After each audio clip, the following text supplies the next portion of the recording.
The gruesome story of the unsolved Villisca Axe murders. The bloody Villisca Axe murders have stumped authorities for over a century, despite numerous suspects, 2 trials, and a confession. At the end of a quiet street in Villisca, Iowa, there sits an old white frame house. Up the street, there are a group of churches, and a few blocks away is a park that faces a middle school. The old white house looks like many of the others that fill the neighborhood, but unlike them, it lies abandoned. The house emits no light or sound, and upon closer inspection, the doors are found to be tightly boarded up. A small sign out front reads, Villisca Axe Murder House. Despite its ominous air, the little white house was once filled with life. Life that was harshly stamped out one warm summer's night in 1912, when a mysterious stranger broke in and viciously bludgeoned its 8 sleeping inhabitants to death. The event would come to be known as the Villisca Axe Murders, and would baffle law enforcement for over a century. On June 10, 1912, the Moore family was sleeping peacefully in their beds. Joe and Sarah Moore were asleep upstairs, while their 4 children were resting in a room down the hall. In a guest room on the first floor were 2 girls, the Stillinger sisters, who had come for a sleepover. Shortly after midnight, a stranger entered through the unlocked door, not an uncommon sight in what was considered a small, safe, friendly town, and plucked an oil lamp from a nearby table, rigging it to burn so low it supplied light for barely 1 person. On one hand, the stranger held the lamp, lighting the way through the house. In his other, he held an axe. Ignoring the sleeping girls downstairs, the stranger made his way up the stairs, guided by the lamp and a seemingly unerring knowledge of the home's layout. He crept past the room with the children and into Mr. and Mrs. Moore's bedroom. Then he made his way to the children's room and finally back down to the bedroom downstairs. Then, as quickly and silently as he had arrived, the stranger left, taking keys from the home and locking the door behind him. The next morning, the neighbors became suspicious, noticing that the usually rambunctious home was dead quiet. They alerted Joe's brother, who arrived to take a look. What he saw after letting himself in with his own key was enough to make him sick.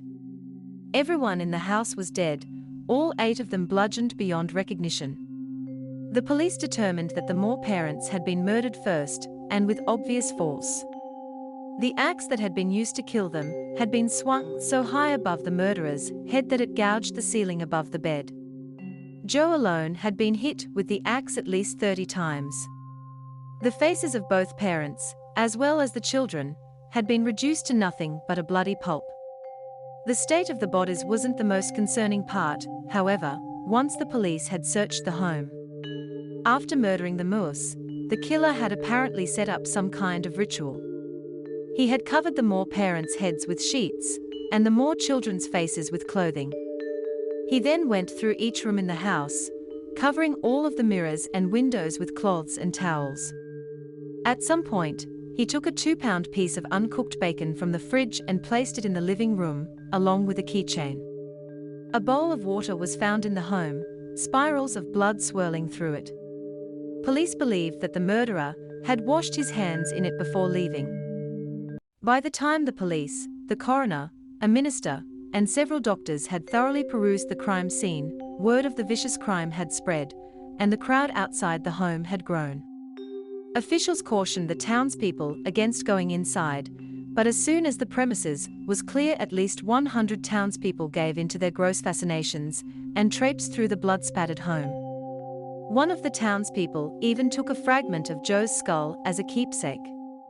As for the perpetrator of the Villisca Axe murders, the police had shockingly few leads.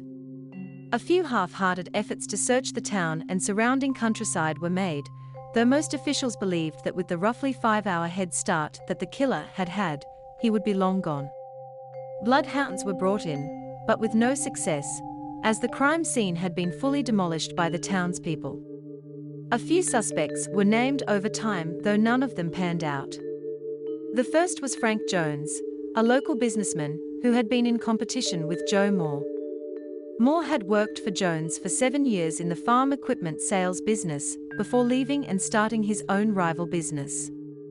There was also a rumor that Joe was having an affair with Jones' daughter-in-law, though the reports were unfounded. The townspeople insist, however, that the Moores and the Joneses harbored a deep hatred for each other, though no one admits it was bad enough to spark murder. The second suspect seemed far more likely and even confessed to the murders, though he later recanted claiming police brutality. Lynn George Jacqueline Kelly was an English immigrant who had a history of sexual deviancy and mental problems. He even admitted to being in town the night of the Villisca Axe murders and admitted that he had left early in the morning. Though his small stature and meek personality led some to doubt his involvement, there were certain factors police believed made him the perfect candidate. Kelly was left-handed, which police determined from blood spatters that the killer must be. He also had a history with the Moore family, as many had seen him watching them while at church and out and about in town. A dry cleaner in a nearby town had received bloody clothing from Kelly a few days after the murders.